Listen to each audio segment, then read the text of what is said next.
गंगोत्री यात्रेनंतर आता आम्ही पुढच्या धामाला अर्थातच केदारनाथसाठी निघालोय आणि केदारनाथला पोहोचलोय. तर अशा प्रकारे पूजेचं साहित्य घेतलंय, जेणेकरून आम्हाला व्ही-आय-पी पास होते. रात्री 9:15 नंतर अभिषेक होता. मग अभिषेकसाठी प्रसादाव्यतिरिक्त ही जे किट असतं त्या किटमध्ये तिथं केदारनाथला महत्त्वाचा जो धूप लावून लिंगाला अभिषेक केला जातो. तर हे सर्व पूजा साहित्य असतं त्यामध्ये हळद, तूप वगैरे आणि हे सगळं साहित्य घेऊन आता आम्ही बाबांच्या दर्शनाला, भोले बाबांच्या दर्शनासाठी निघालोय. तर संध्याकाळचे जवळपास 5:30 वाजलेले होते. अतिशय सुंदर आल्हाददायक वातावरण होतं. पाऊस नव्हता तिथं.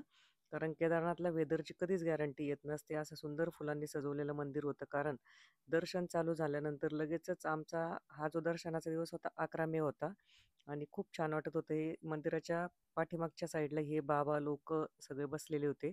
थंडीमुळे त्यांनी शेकोटी पेटवलेली होती आणि दक्षिणा द्या, कुछ तो दान करो, अम्मा कुछ दान दो, असं म्हणत होते. मी असं ब्लाऊजवर छान डिझाईन केलं होतं केदारनाथसाठी कस्टमाइज ब्लाऊज आपल्या संस्थेतल्या छायाताईंकडून. पाठीमागून ओम होता, हातावर त्रिशूल होता.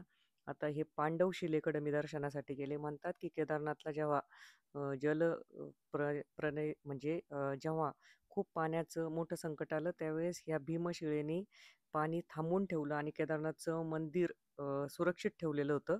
जलप्रलय झाला त्यावेळेस. इथं असा शंकराचा वेश परिधान केलेले बाबा एक भेटले आम्हाला आणि मग आम्ही त्यांच्याबरोबर फोटो घेतला कारण तिथे त्रिशूलही होता. मंदिराच्या बॅक साईडने मी आता जाऊन इथं बाबांना थोडी विनंती केली. नंतर विचारधनही केलंय जरा आणि गर्दी बऱ्यापैकी होती. तिथं काही फॉलोअर्सही भेटले मला. मंदिराच्या बॅक साईडनी पाठीमागच्या साईडनी गेल्यानंतर इथं शंकराचार्यांची एक आपण छान अशी मूर्ती, काळी क्षार मूर्ती, आद्य शंकराचार्य नावाने इथं मूर्ती आहे. मग महामृत्युंजयचा जप करत अ, आम्ही शंकराचार्यांच्या दर्शनासाठी तिथं गेलो. तर असं खालून म्हणजे वरून मूर्ती दिसत होती आणि खाली उतरून असं जायचं होतं आणि अशी सुंदर अशी मूर्ती होती तिथं. गुरुजी काहीतरी मंत्र म्हणत होते आणि भव्य अशी मूर्ती होती ती. छान होतं काम.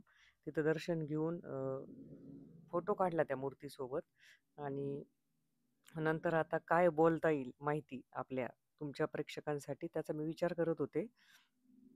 मग दर्शन घेऊन आता परत आम्हाला बाबांच्या लिंगाकडं वरती परत व्ही-आय-पी दर्शनासाठी आम्हाला जायचं होतं. तर तिथे लिहिलेलं मी वाचत पण होते ते कर्पूर गौरव करुणावतारम संसारसारम भुजगेंद्रहारम सदा वसंतम हृदयारविंदे भवम भवामी सहितम नमामि.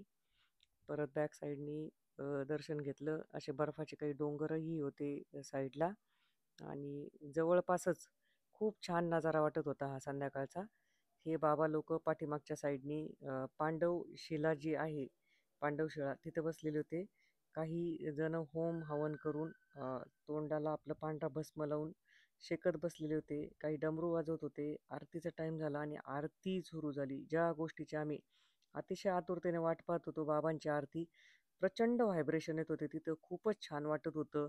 असं पण वाटत होतं आम्हाला आरती कधी ओवाळायला भेटेल आणि लक्ष देऊन अगदी आम्ही आधीच्या आरत्या इतक्या नव्हत्या पाठ.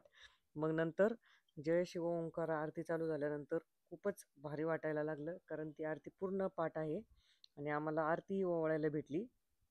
तिथे एक गुरुजी घेऊन चाललेले होते आणि ते विचारत होते आणि थोडीशी दक्षिणा दिल्यानंतर त्यांनी आम्हाला ही अशा प्रकारे आरती ओवाळायला दिली. गर्दी खूप झालेली होती आणि विशेष म्हणजे तिथं रेंज असल्यामुळे ना बरेच जण आपल्या नातेवाईकांना, मित्रमंडळींना इथून लाईव्ह दर्शन देत होते केदारनाथचं. मीही माझ्या काही मैत्रिणींना, नातेवाईकांना केदारनाथचं लाईव्ह दर्शन दिलं आणि हे जे समोर दिसतं हे बर्फाचे डोंगर. मग दुसऱ्या दिवशीही पहाटे दर्शनाला जाण्याचा मोह आवरला नाही कारण संध्याकाळी गेल्यामुळे तिथं फोटो, रील वगैरे काहीच करता आले नाही. गर्दी पण खूप होती. अंधार पण होत चाललेला होता. मग त्यामुळे दुसऱ्या दिवशी पहाटे 4लाच उठून 5-5:30च्या दरम्यान मंदिराकडे गेले. इथं ह्या फॉलोअर भेटल्या आपल्याला पुण्याच्या आणि त्यांनी पण एक फोटो काढला सोबत. त्या तर पायी आलेल्या होत्या चालून. तर त्यांना मग त्यांचा अनुभव विचारला, पायी किती अंतर आहे, गौरीकुंडपासून कशा आल्या वगैरे. तर मग नंतर परत दर्शनाचा हा परत लाभ झाला. म्हणजे जवळपास 3 वेळा दर्शन झालं. एक 5:30ला, नंतर व्ही-आय-पी दर्शन रात्री, अभिषेकही झाला बाबांचा. मग फॉलोअर्सला बाय करून आता आम्ही परत मंदिराकडे जाऊन विजू होती माझ्यासोबत. तर विजू आणि आम्ही ठरवलं की आता मंदिराजवळ थोडंसं फोटो सेशन करू. थोडंसं डोळे मिटून आपण ध्यान करू. तिथं असं छान ह्या बाबांकडून कपाळाला गंध लावून घेतला आणि छान त्यांनी गंध काढल्यामुळे एक फीलिंग्ज येत होत्या. कारण काल असे फोटो काढलेले नव्हते गंध लावून आणि असं वाटत होतं की आपणही गंध लावून फोटो काढावं, बाबांबद्दल बोलावं. मग एक रीलही केला मी तिथंच उभं राहून. कारण सकाळी थोडीशी गर्दी कमी असल्यामुळं निवांतपणे मला रील करता आला. प्रत्येकजण आपलं आपलं दर्शन करून डोळे मिटून समोरच बसत होते. सुटसुटीत परिसर आहे मंदिराचा अगदी. इतकं मोठं धाम आहे, इतकं महत्त्व आहे. साक्षात भोलेनाथ तिथे आहे, त्यांचा वास आहे. हे पांडवकालीन मंदिर आहे आणि पांडवांची परीक्षा पाहिली होती भोलेनाथांनी.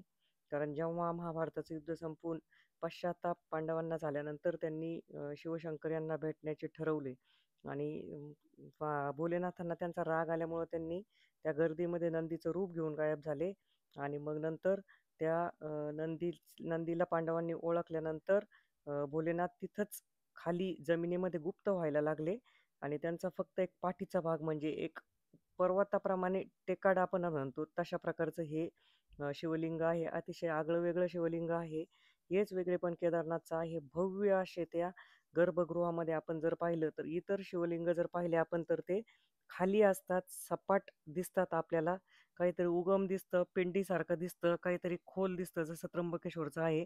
पण ह्या शिवलिंगाचं वैशिष्ट्य जर पाहिलं केदारनाथचं तर जबरदस्त व्हायब्रेशन आहे, खूप एनर्जी आहे आणि ते टेकाड जसं होतं ना एखादं आपलं छोट्याशा टेकडीसारखं मोठं दगडाचं, तर तसं ते शिवलिंग आम्हाला अभिषेकच्या वेळी अगदी बिना शृंगारचं पाहायला भेटलं आणि प्रचंड व्हायब्रेशन. किती म्हणजे विशेष म्हणजे 6 महिने हे बर्फात मंदिर असून देखील कुठल्याही प्रकारे कुठं कलर गेलेला दिसणार नाही. तुम्हाला आतलं काही झालेलं दिसणार नाही आणि बाहेर जितकं थंड आहे, आतमध्ये खूप ऊर्जा जाणवते आपल्याला. खूप गरम वाटतं म्हणजे वॉर्म आपण म्हणतो. उबदार वाटतं आपल्याला बाबांच्या जवळ गेल्यानंतर आणि हे सगळं आवरून आम्ही आता चॉपरकडे निघालो. सकाळचा 6:30चाच टाईम होता. इतकं सुंदर सूर्य उगवण्याचं म्हणजे एक सूर्योदयाचं असं हे चित्र होतं. काही डोंगरांवर उजेड दिसत होता, काही बर्फाच्छादित डोंगर दिसत होते. सातपुते साहेब, संजू काका आणि अरविंद सर माझे मिस्टर हे थोडेसे मस्ती करत होते चॉपर येईपर्यंत. ठरल्याप्रमाणे संजू काका सगळ्यांना हसवत होते. बर्फाचे डोंगर पाहून आम्ही चॉपरमध्ये बसलो.